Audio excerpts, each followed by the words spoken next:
Émettant depuis la cathédrale Notre-Dame de l'Immaculée Conception, nous vous saluons dans le beau, précieux, merveilleux et glorieux nom de notre Seigneur Jésus-Christ.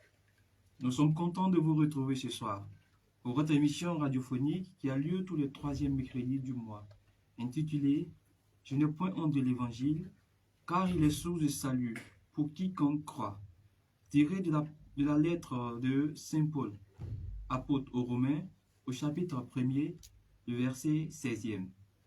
Cette émission vous est présentée par le Buisson Ardent, qui est le renouveau charismatique catholique de l'Université Joseph Kizerbo, relevant de la paroisse universitaire Saint-Albert-le-Grand de la Rotonde. Pour ce mois-ci, le thème qui nous est proposé s'intitule comme suit, la citoyenneté. Et pour le développer, nous recevons notre frère en Christ, Isaac Yabré. Isaac Yabré, bonsoir. Bonsoir. À la suite de M. Isaac Yabré, nous avons avec nous d'autres frères et sœurs en Christ qui vont se présenter. Robert Someone Zongo. Capando Blaise. Roland Kanko, bonsoir. Et moi-même, votre humble serviteur, Alain Kendrebergo. Avant d'entrer dans le vif du sujet, nous voulons confier notre temps à celui-là même qui nous a convoqués en ce lieu, notre Seigneur Jésus-Christ. Au nom du Père, du Fils et du Saint-Esprit. Amen. Seigneur notre Dieu, en ce troisième mercredi que tu nous as réunis en ce lieu, nous voulons te rendre grâce pour la vie, la santé, la protection que tu nous accordes. Béni sois-tu pour toutes les grâces et ton amour manifesté en chacun de nous tout au long de ce jour. Voilà pourquoi nous voulons avec le cœur demander au Saint-Esprit de venir disposer davantage nos cœurs. Descends, descends, descends. Descends, descends, descends. Esprit de Dieu, descends. Descends nous embraser. Esprit de Dieu, descends. Descends nous embraser, oui, descends. Descends, descends, descends. Descends, descends, descends. Esprit de Dieu, descends. Descends nous embraser. Esprit de Dieu, descends. Descends nous embraser. En rappel, vous êtes toujours avec le Buisson Ardent pour votre émission sur le thème la citoyenneté. Monsieur Isaac, vous avez la parole. Merci. Alors, il m'a été demandé d'animer donc cette causerie, dirais-je, si la citoyenneté. Certains pourraient se demander, mais qu'est-ce que la citoyenneté a à voir avec la foi chrétienne? D'autres diront, manque-t-on de thèmes plus séduisants, plus attrayants, plus captivants, comme par exemple, comment recevoir l'onction, comment prier pour le miracle, des thèmes de ce genre. Mais en réalité, chers frères et sœurs, auditeurs et auditrices de la radio Ave Maria, c'est peut-être une manière superficielle de voir les choses. Quand on essaie de creuser un peu plus, on voit que la citoyenneté a un contenu chrétien, je dirais même très chrétien. Regardons un tout petit peu la situation de notre pays, qui vit des crises à répétition, sécuritaires, sociales, économiques, qui sais-je encore. Perte de valeur, ne sachant de quoi demain sera fait. Aujourd'hui, nous sommes dans un désespoir qui ne dit pas son nom. on ne sait pas de quoi demain sera fait. Le désespoir est grandissant, surtout dans le rang de la jeunesse, incapable de voir l'avenir avec sérénité et assurance. Dans ce tableau sombre que je suis en train de vous présenter, il faut qu'il y ait de vrais chrétiens, capables de redonner de l'espérance à notre nation. C'est-à-dire simplement que, frères et sœurs, en réalité, un chrétien devrait être le citoyen modèle, l'exemple à suivre. Mais le sommes-nous vraiment? Sommes-nous des citoyens modèles en tant que chrétiens? Sommes-nous des hommes intègres, des burkinabés, qui veut dire hommes intègres, honnêtes? Le sommes-nous vraiment? Ne sommes-nous pas partisans des actes d'incivisme que nous voyons à longueur de journée dans notre cité? Frères et sœurs, à travers donc cet échange, je voudrais dans un premier temps que nous fassions ensemble le constat d'un incivisme grandissant et inquiétant pour notre nation. Ce sera la première partie. Puis, je vais revenir sur le concept de la citoyenneté, ce que cela signifie exactement. Qu'est-ce que nous mettons dans ce concept-là? Et puis la troisième partie sera donc, je parlerai des citoyens que nous sommes, que nous devrions être en tant que chrétiens, c'est-à-dire configurés au Christ. En première partie, parlons donc de l'incivisme qui est grandissant au Burkina Faso. Je suis sûr que si je pose la question à mes frères et sœurs ici autour de moi, chacun aura mille autres choses à dire sur cette situation grandissante de l'incivisme. L'incivisme, c'est quoi au juste? C'est simplement le non-respect des lois et des règlements qui fondent notre société. Et l'individu se préoccupe de ses intérêts personnels plutôt que de l'intérêt de la collectivité. Pour parler terre à terre, l'incivisme, c'est je m'en fous de quelqu'un, je m'en fous des lois, je m'en fous des règles. Je fais ce que je veux. Et à la limite, je fais ce qui me plaît, ce qui est dans mon intérêt. Un point, un trait. C'est l'attitude du mauvais citoyen. On pourrait penser que ça ne concerne que les autres. Bien souvent, ça concerne, eh bien, malheureusement, des chrétiens. Je vois des chrétiens habillés avec des pagnes religieux qui brûlent allègrement le feu tricolore. Frères et sœurs, les sociétés que nous voyons, que nous admirons de loin, et dans lesquelles nous aspirons y aller vivre, nous pouvons créer ces mêmes conditions chez nous, à condition d'être, chacun de nous, de vrais et bons citoyens.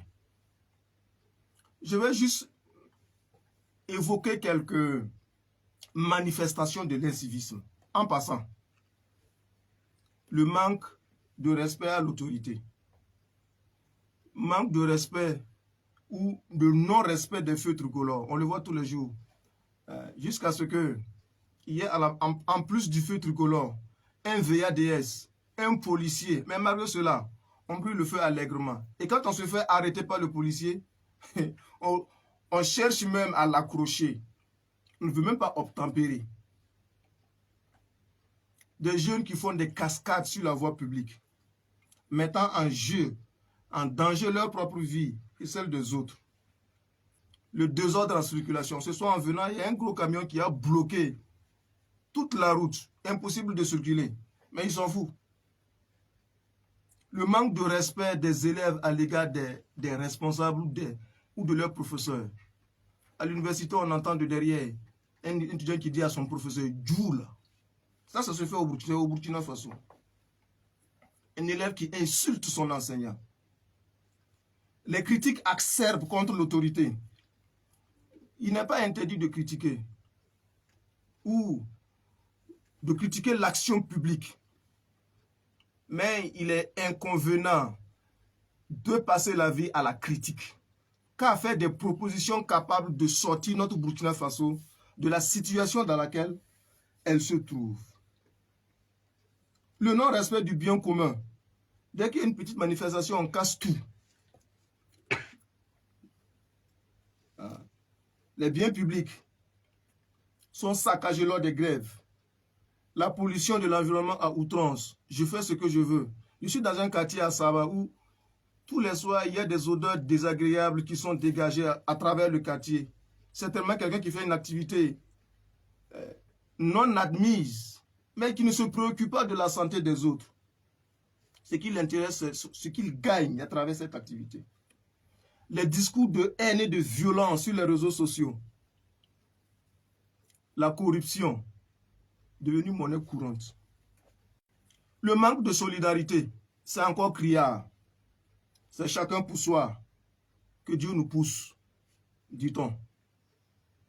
Moi d'abord, l'égoïsme a atteint son paroxysme chez nos frères et sœurs. Sans parler des jalousies qui nous transforment en vrais sorciers. La méchanceté dans sa forme la plus extraordinaire. Voici le tableau sombre qui explique en partie la situation actuelle de notre pays, la léthargie que nous avons dans notre pays. Mais en même temps, tout de suite, je vous dis, tout n'est pas perdu. Ce n'est pas le lieu de désespérer. Les autres pourront dire, oh, tout est gâté. Il n'y a plus quelqu'un d'honnête dans ce Burkina Faso. C'est peut-être exagéré. Quand les autres disent, tout est gâté, ce n'est plus la peine. C'est en ce moment qu'il faut des chrétiens pour affirmer, tout est encore possible. Car nous croyons, et c'est le thème de notre émission, nous n'avons pas peur d'annoncer l'évangile.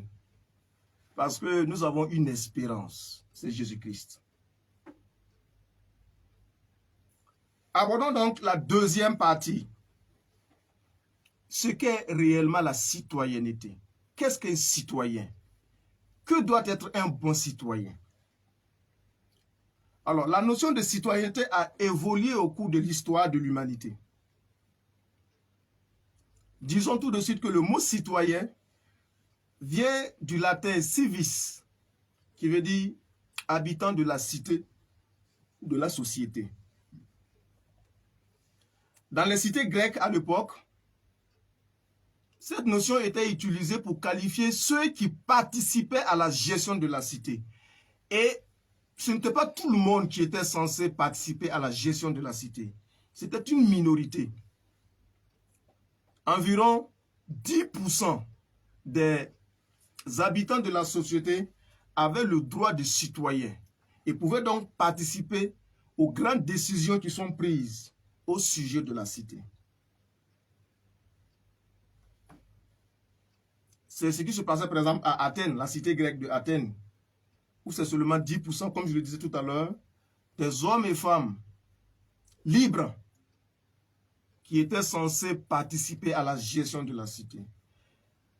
Alors bien souvent, les femmes et les esclaves, et même les étrangers, étaient exclus du droit de cité. Ça, je parle de l'Antiquité dans les sociétés grecques. Dans l'Empire romain, l'évolution va être un peu différente. Au fur et à mesure de l'agrandissement du royaume, Rome va donner à des citoyens de plus en plus nombreux cette qualité de citoyen. Et le dernier stade, c'est justement l'édit de Carala, pris en 212 après Jésus-Christ, par lequel tous les habitants désormais de l'Empire se voient reconnaître le droit d'être citoyens. Donc en 212, après Jésus-Christ, un empereur nommé Carala va prendre donc un édit qui va donc donner le droit de citoyen à tous les habitants. Tous sont désormais citoyens. Mais après ces empires, la notion également va connaître une évolution. Nous sommes dans la période des monarchies. Dans la période des monarchies, eh bien, le roi n'a pas besoin de l'opinion d'un sujet pour gouverner. En ce moment-là, on ne parle plus de citoyenneté. C'est le roi qui décide, certainement avec un collège, mais il n'a pas besoin de l'avis de son sujet. Si bien que pendant la grande période de la monarchie, on ne parlera pas de citoyenneté. Le terme réapparaîtra donc autour du XVIIe siècle, avec la Révolution anglaise, à travers l'œuvre d'un philosophe qu'on appelle Thomas Hobbes, qui a donc écrit « Les citoyens et les fondements de la politique ». C'est en 1642. Alors, la citoyenneté prend donc une dimension plus politique, avec la naissance des courants politiques comme la démocratie. Et par définition, tout le monde sait, la démocratie, c'est l'art de gouverner par le peuple, pour le peuple et avec le peuple. C'est le pouvoir du peuple par le peuple pour le peuple, comme on le dit souvent. La grande nouveauté donc de cette période révolutionnaire qui va faire revenir donc la notion de citoyenneté va induire donc le lien qui va être établi désormais entre citoyenneté et nationalité. Désormais, pour avoir la citoyenneté, il faut d'abord avoir une nationalité. Il faut être d'abord attaché à une nation. Pour résumer cette partie, disons simplement, la citoyenneté est à la fois un statut, et nous avons vu que ce statut a évolué au cours de l'histoire, réservé à une minorité, va disparaître, et va réapparaître avec les révolutions anglaises, françaises et par la suite. C'est aussi une conscience d'être membre d'une communauté humaine. Par le terme de citoyenneté, nous prenons conscience que nous sommes membres d'un corps, d'une entité, d'une communauté.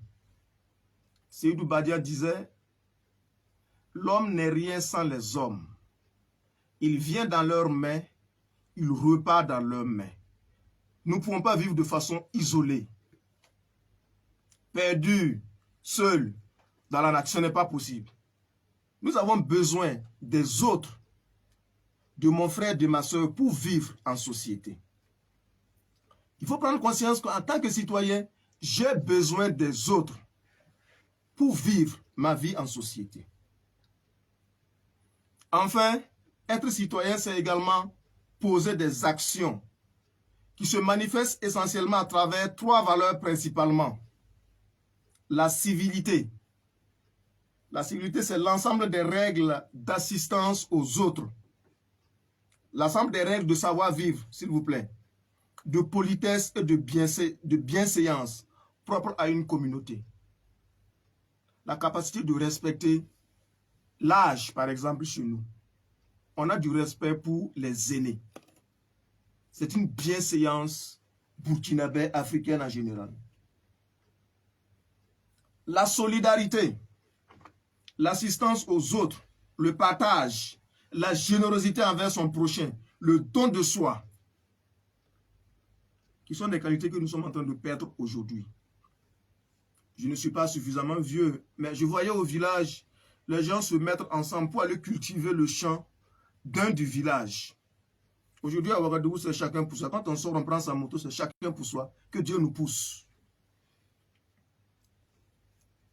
Enfin, le civisme, c'est le respect du bien public, des lois et des institutions de la République. Le citoyen a à la fois des droits, mais aussi des devoirs. Je vais les citer rapidement. Le citoyen a le droit de participer à la gestion des affaires de l'État et de sa communauté. Il a le droit de participer. C'est le droit que nous donne, par exemple, notre Constitution dans son article 12. Le droit de vote, de choisir nos dirigeants. Le droit d'être éligible, de postuler à des postes de responsabilité politique. Le droit de travailler à la fonction publique pour le développement de notre nation. Le droit de créer ou d'adhérer à des formations ou des partis politiques, etc. Par la citoyenneté également, nous avons droit à la nationalité. Et nous avons également le droit de pétition. C'est le droit de juger, disons le droit de critiquer d'une certaine manière l'action publique et d'apporter notre concours à cette action publique.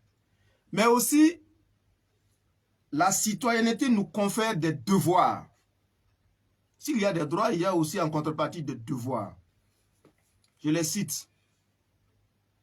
Principalement, nous avons le devoir de respecter la Constitution, les lois et règlements du Burkina Faso.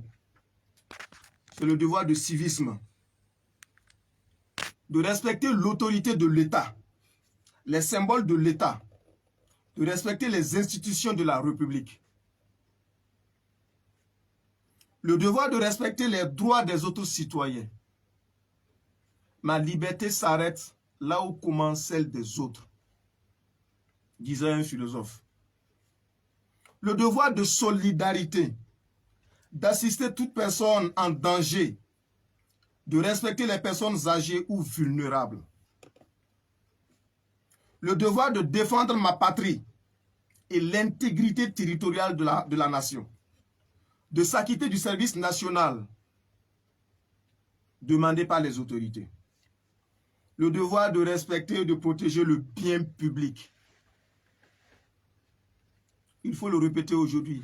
Le devoir de respecter le bien commun, le bien public, de protéger et promouvoir un environnement sain, le devoir de s'acquitter de ses obligations fiscales, de payer ses impôts qui sont censés être utilisés pour le développement de la nation.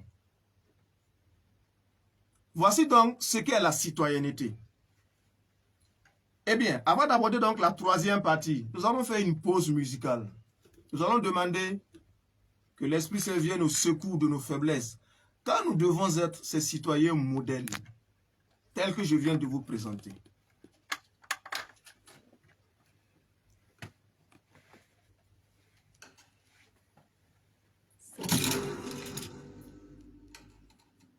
Seigneur, Esprit de Dieu, nous avons besoin de toi. Viens, Esprit de Dieu, descends dans nos vies. Donne-nous ta grâce, donne-nous ta paix, Esprit de Dieu vivant. Esprit de Dieu, de sainteté, de gloire.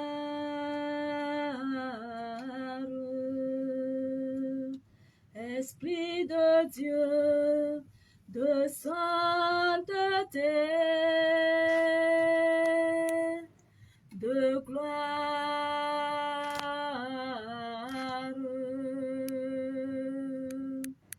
Nous avons besoin de toi,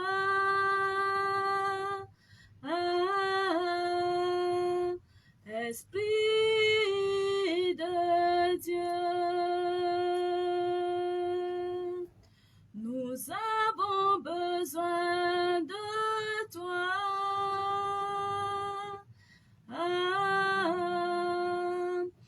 Esprit de Dieu, remplis-nous,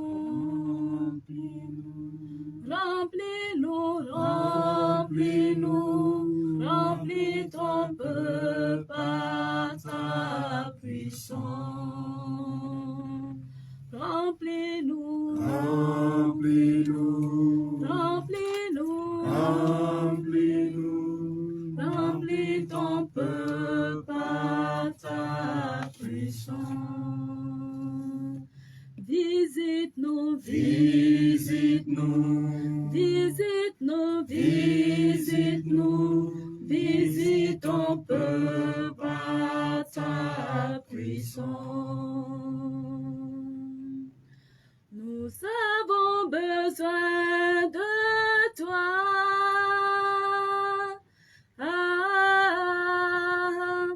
Esprit de Dieu. Nous avons besoin de toi,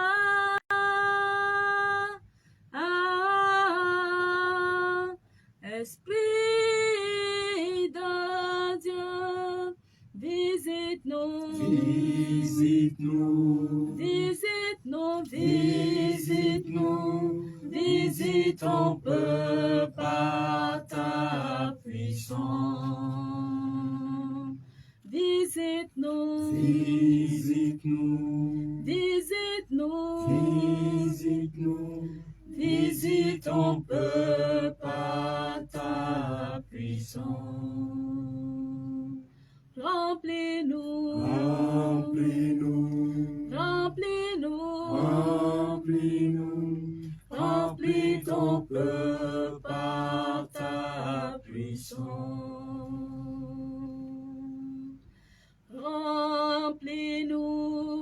Remplis-nous, remplis-nous, remplis ton peuple par ta puissance.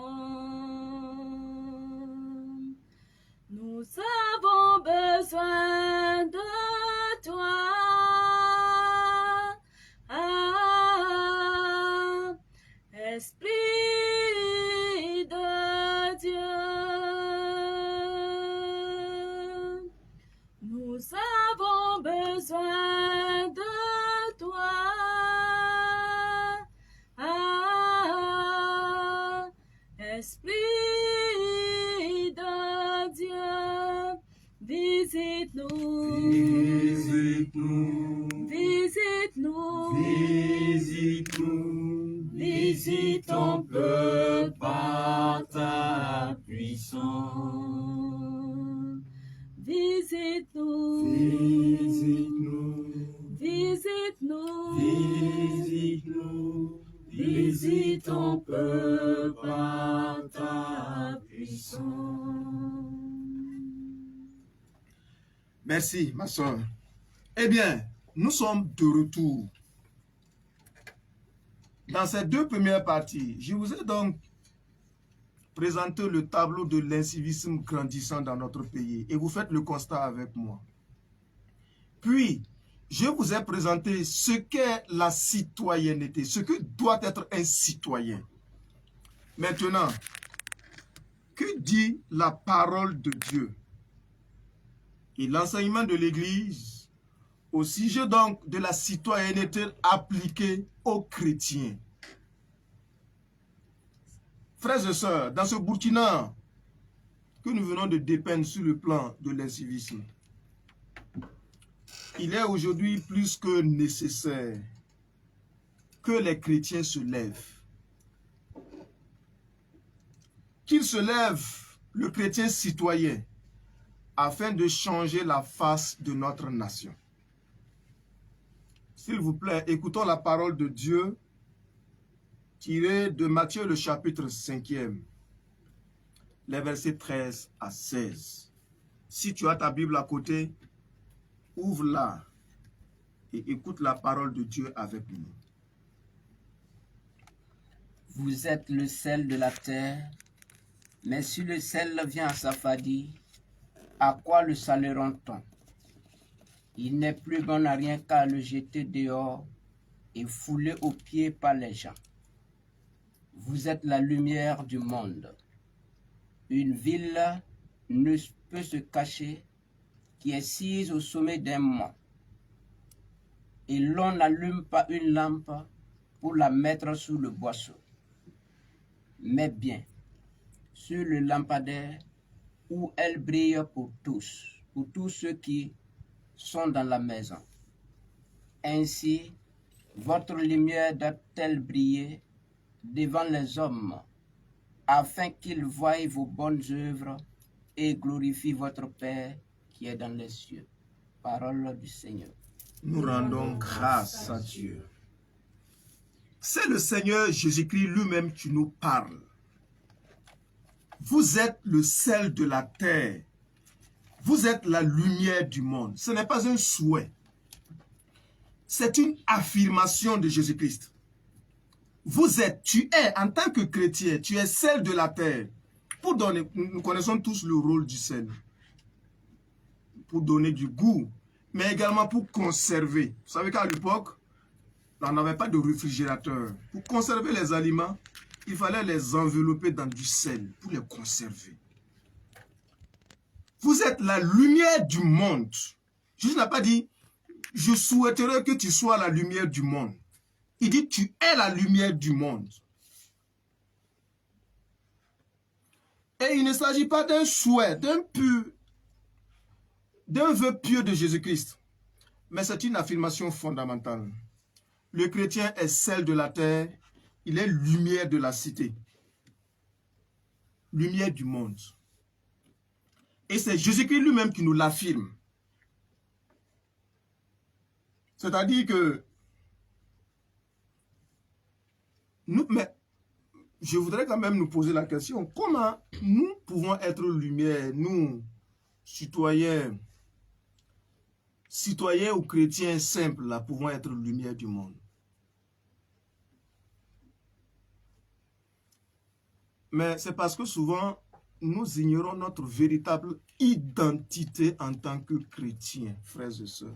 Sais-tu vraiment qui tu es devenu en devenant chrétien? Devenir chrétien par le baptême,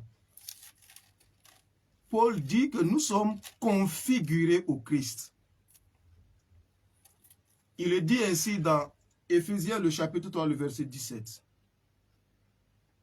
Vous tous, en effet, baptisés dans le Christ, vous avez revêtu le Christ. Or, si vous avez bonne mémoire, c'est Jésus qui est la lumière véritable qui éclaire tout homme. C'est ce que nous dit Jean au chapitre 1, le verset 8e. Et la lumière est venue dans les ténèbres, et malheureusement les ténèbres ne l'ont pas accueillie. Mais c'est lui, Jésus-Christ, qui est la lumière véritable qui éclaire tout homme. Et quand lui-même nous affirme que nous sommes lumière, mais c'est parce que, par le baptême, tu as revêtu Jésus-Christ. En réalité, quand le monde te regarde, on ne voit plus toi. On voit celui que tu as revêtu. Puisque quand on regarde, c'est l'habit que tu as porté qu'on voit en premier. Toi, tu as revêtu Jésus-Christ. Voilà pourquoi Jésus-Christ peut affirmer avec véhémence que tu es désormais la lumière du monde. Parce que tu as revêtu celui-là même, qui est la véritable lumière qui éclaire tout homme, Jésus-Christ lui-même. Frères et sœurs, comme nous dit le texte, peut-on donc allumer une telle lampe pour la mettre sous le boisseau? Le boisseau, c'était un tablier que l'on posait dans la maison, sous laquelle on pouvait glisser des objets moins importants. Peut-on allumer une telle lampe pour la mettre sous le boisseau? Non, il faut la mettre sur le lampadaire pour que cette lumière éclaire non pas seulement ton quartier, non pas seulement ta maison, non pas seulement ta CCB, encore moins ta paroisse, mais le monde entier. Tu n'es pas seulement chrétien en paroisse, en CCB ou dans le diocèse, tu es chrétien dans le monde. Tu es lumière pour éclairer donc toute la cité. Tu es le véritable citoyen qui doit briller aux yeux de tous. Quel drame si ta lumière devient ténèbres. Mon frère va chercher Matthieu le chapitre 6, le verset 23. Matthieu chapitre 6, le verset 23. Mais si ton œil est malade, tout ton corps entier sera ténébreux. Si donc la lumière qui est en toi est ténèbre, quelle ténèbre? Si la lumière nous rendons gloire à Dieu. Si la lumière qui est en toi devient ténèbre, quel malheur, quelle ténèbre, dit Jésus. Si le chrétien devient celui-là qui est à l'origine des actes d'incivisme, quelle horreur, quelle ténèbre. Celui-là qui devait éclairer devient même la cause des ténèbres. Mais vous voyez, frères et sœurs, si nous comptons sur nos propres forces pour être exemple, nous faisons fausse route. Nous ne pouvons pas compter sur nos propres forces. Nous sommes limités, faibles et craintifs. Il faut donc la force de celui-là que nous venons d'invoquer, l'Esprit Saint, pour te donner le zèle capable d'affronter les contradictions pour affirmer ta foi dans un monde qui renie toute foi. Il y a beaucoup de chrétiens qui sont de bonne foi, animés de bonne foi. Mais arrivés dans un milieu donné, pour ne pas se faire remarquer, préfèrent éteindre leur lumière et adopter les ténèbres des autres. Dans le travail, dans la vie communautaire, etc., etc. J'en ai vu des chrétiens qui, pour passer inaperçus, se gardent même de faire le signe de croix en public, même quand ils doivent manger. Frères et sœurs, il n'y a pas à empocher ton identité de chrétien en société. Au contraire, c'est par elle que tu dois briller aux yeux du monde. Ici, on doit se dire, ici est passé un chrétien, quelqu'un qui porte la lumière de Jésus-Christ. Beaucoup de chrétiens sont devenus mauvais citoyens à cause, par exemple, des désespoirs dessus. Je me répète certainement. Des espoirs dessus. Du désespoir. Manque de force de continuer. Peut-être que tu as lutté avec tes propres forces jusqu'à l'épuisement. Tu te rends compte que ça ne change pas. Rien ne change autour de toi. Rien ne change en toi-même. N'en parlons pas chez les autres. Alors, tu t'es désarmé. Tu dis, faisons comme tout le monde. De toute façon, tout le monde fait ainsi. Faisons de la même. Faisons de la même manière. Il te faut l'Esprit Saint. La grâce que donne l'Esprit Saint. Le zèle que donne l'Esprit de Dieu. Vous savez, la grâce que nous donne le Seigneur, l'Esprit Saint, c'est le don de Dieu, le don parfait de Dieu. Ce n'est pas seulement pour venir à l'église, venir prier à l'église, dans les CCB ou dans nos groupes de prière. C'est pour impacter notre monde. Dans ton travail, on doit dire, oui, lui là, il est chrétien. Par son travail, par son abnégation au travail, par son honnêteté au travail, on doit dire, oui, c'est un chrétien. Eh bien, si la force te manque, mes frères et sœurs, à la fin de cette émission, nous allons demander la grâce de l'Esprit Saint pour que un feu nouveau soit allumé dans ta vie, pour que tu redeviennes le chrétien et le citoyen modèle. Ne cherche pas à devenir un bon chrétien, sois chrétien simplement. Tu seras un citoyen modèle. Dans les Actes des Apôtres, chapitre 1, le verset 8e, Jésus donnait cette instruction à ses apôtres. Vous allez recevoir une force, celle de l'Esprit Saint qui descendra sur vous. C'est seulement à partir de ce moment, vous serez mes témoins à Jérusalem, dans la Judée, la Samarie et jusqu'aux extrémités de la terre. Tu vois, si tu es devenu ce chrétien, ce citoyen qui se confond dans les autres, tu as besoin encore que le feu de l'Esprit se rallume. Pour que tu sois ce chrétien, citoyen exemplaire, citoyen modèle, celui-là qui est capable donc d'apporter ce changement dont notre pays, le Burkina Faso, a besoin aujourd'hui. Ça, c'est un aspect. Ce qui est encore extraordinaire pour nous chrétiens, c'est que nous ne sommes pas seulement citoyens de la terre, du Burkina Faso, de l'Afrique, ou que sais-je encore. Mieux, nous sommes citoyens du royaume des cieux. Éphésiens, le chapitre 2, le verset 19, Paul nous dit ceci. Ainsi donc, vous n'êtes plus des étrangers, ni des hôtes. Vous êtes concitoyens des saints. Vous êtes de la maison de Dieu.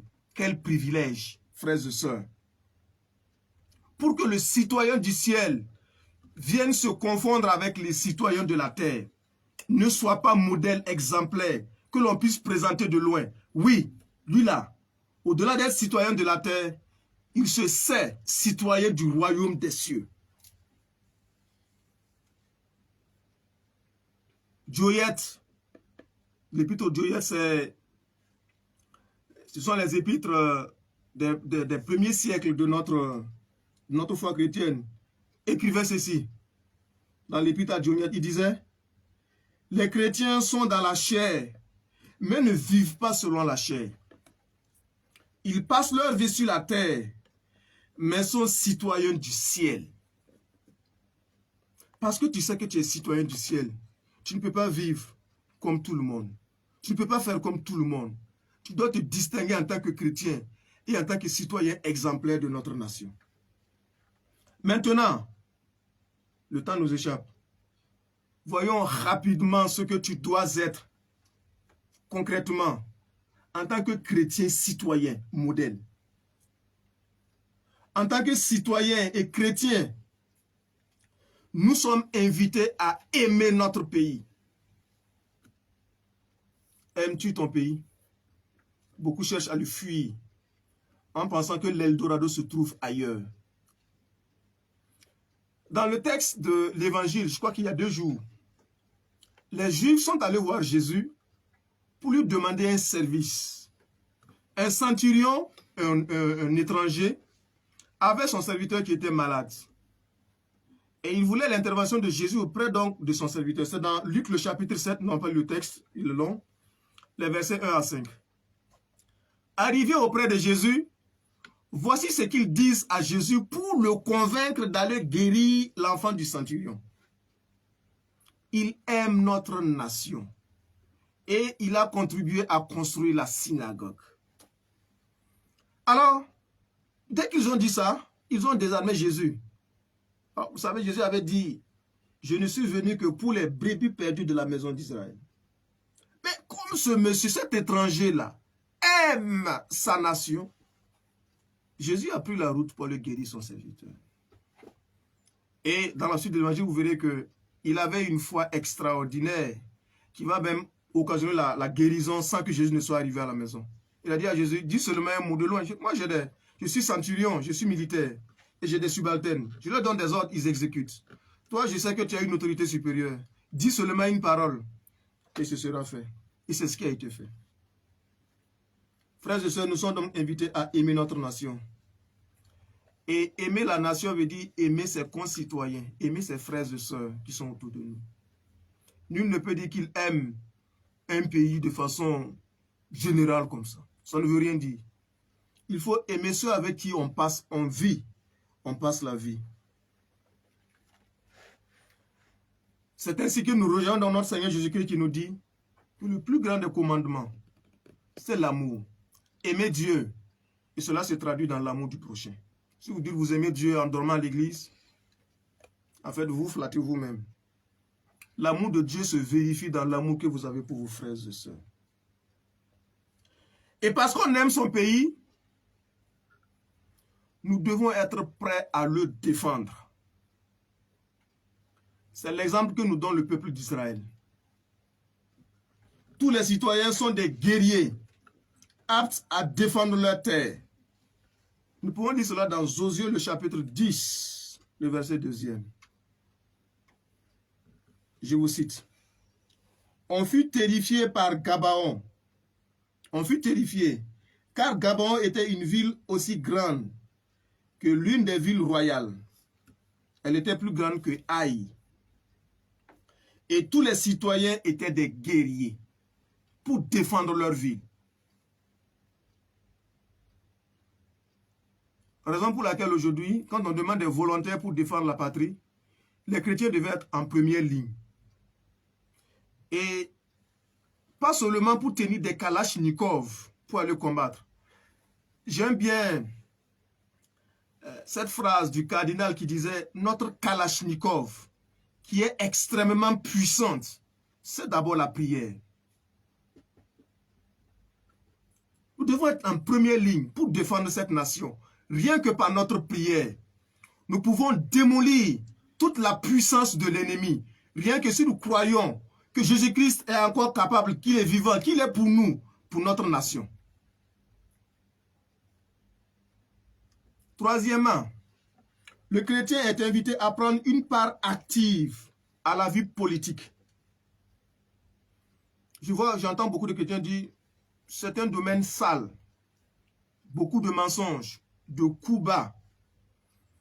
Je n'ai pas envie de mettre ma tête dans ce milieu. Et si tu ne le fais pas, qui donc va assainir ce milieu? Où trouvera-t-on le sel pour donner du goût à ce milieu? Où trouvera-t-on la lumière pour éclairer ce milieu ténébreux? Si toi, chrétien, tu ne t'y engages pas.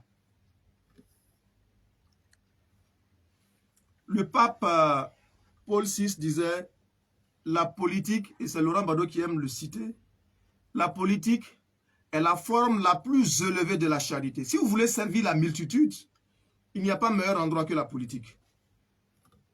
Mais en y apportant l'esprit de l'évangile, je vous cite donc le Concile Vatican II dans l'apostolat des laïcs. Voici ce que disent nos pères conciliaires, nos pères évêques rassemblés. Il n'appartient pas aux pasteurs de l'Église d'intervenir directement dans la construction politique et dans l'organisation de la société. Ce n'est pas le rôle de nos pasteurs. On veut souvent voir nos prêtres engagés en politique. Non, ce n'est pas leur devoir en premier. Cette tâche fait partie de la vocation des fidèles laïcs. Agissant de leur propre initiative, avec leurs concitoyens, l'action sociale peut impliquer une pluralité de voies concrètes.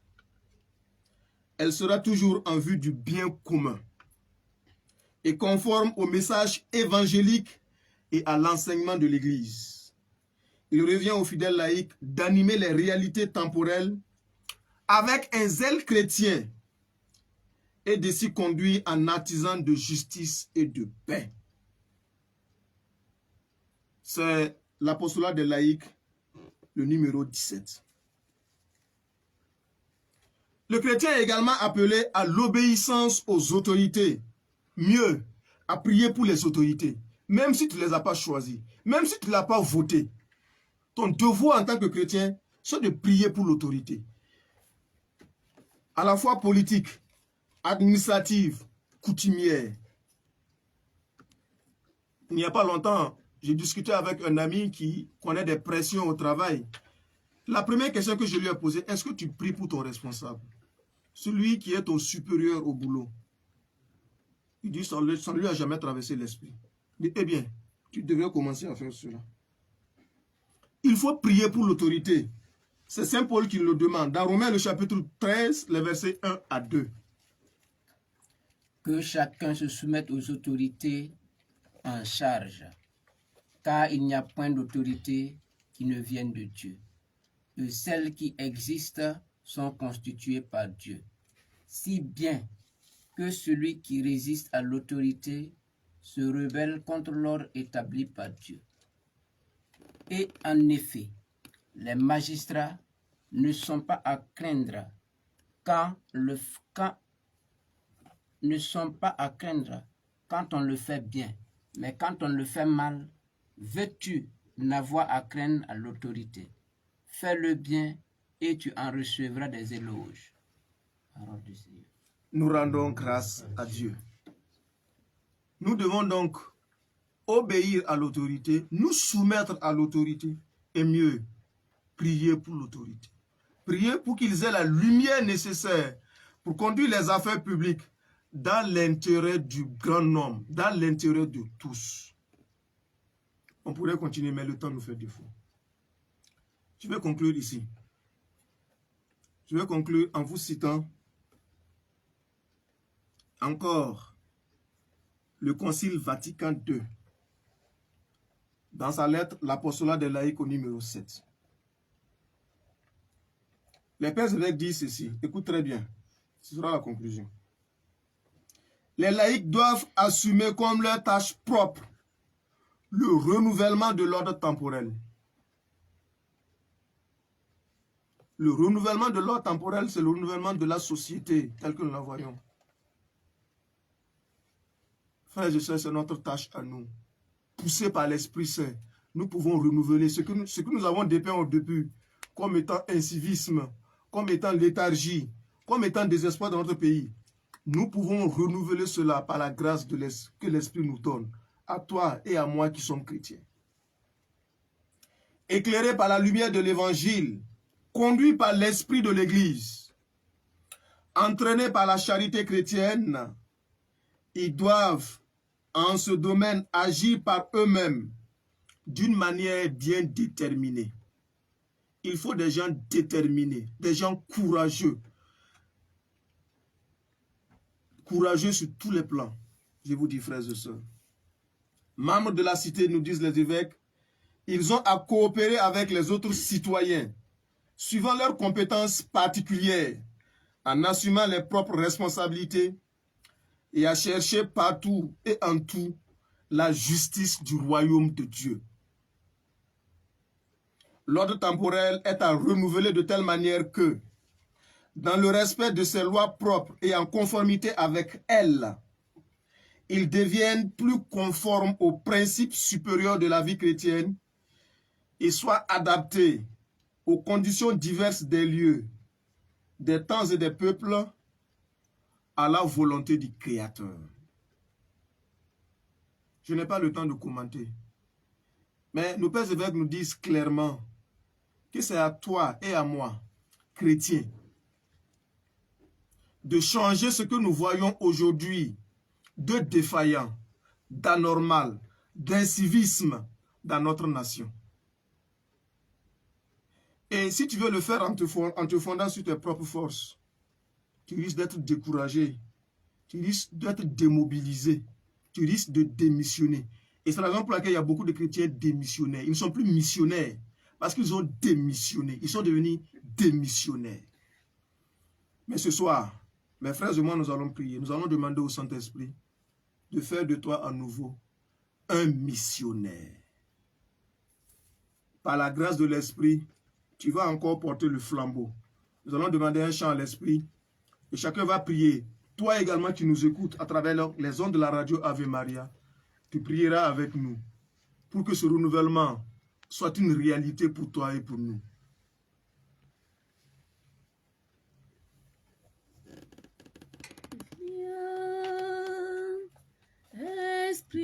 Esprit de Dieu,